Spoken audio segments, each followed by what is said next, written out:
भाई किनुमता हंगेने हंगो भाई भाई अखोई निफुगी मतुंगदा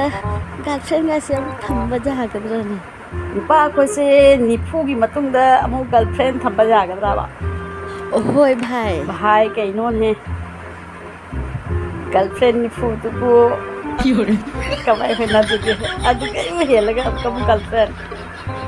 भाई काई देनो दा भाई गर्लफ्रेंड हाइबा नती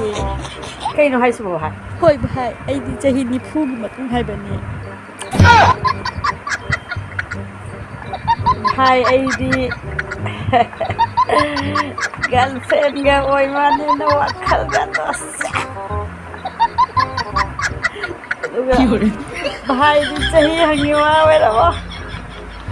अदुदी भाई कइनो नंग थनिंगे थबो थमिंगे दो कइनो